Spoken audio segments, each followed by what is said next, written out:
Работа в режиме нон-стоп. А как по-другому, когда от тебя зависят человеческие жизни? Именно сюда, в перинатальный центр, поступают беременные со всей республики с высокими рисками осложнений. Как видите, в данный момент в операционной никого нет, операции нет. Вполне может сложиться, что мы через 5 минут поменяем свое мнение, и здесь уже будет проводиться операция. В среднем у нас, наверное, 800 операций, только кесарево сечение проводится за год. Гинекологических операций полостных до 200 в год.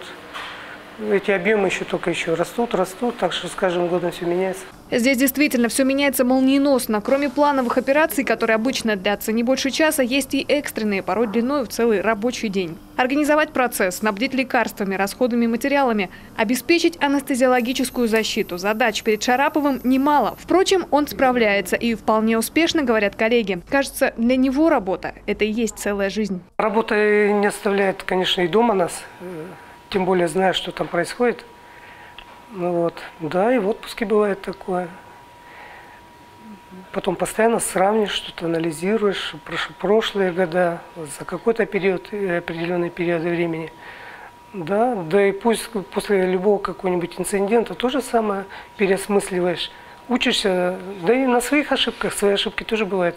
Он успел поработать в противотуберкулезном диспансере, Эжвинской горбольнице, КРБ и даже в отдаленных от столицы Коми районах. На должности зав. Отделением здесь, в перинатальном, уже 15 лет. Свою работу в первую очередь ценит за коллектив. Коллеги отвечают взаимностью.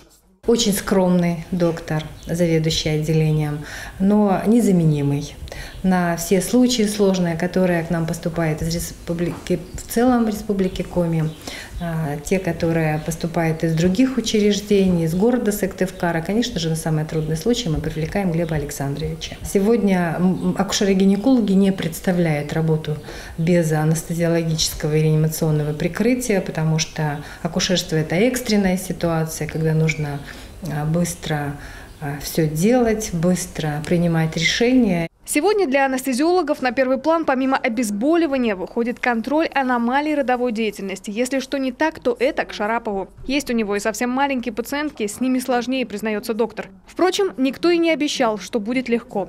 Эрудированным и интересным для пациента должен быть врач, по мнению Глеба Александровича. О профессионализме и образованности он со скромностью умалчивает. Доктор, получивший всероссийское признание, может себе это позволить. Александра Головина, Вячеслав Беспалов, телеканал Юрган, Сыктывкар. Не стало Александра Медведева, одного из самых заметных деятелей культуры региона, который стоял у истоков культурной и общественной жизни Воркуты.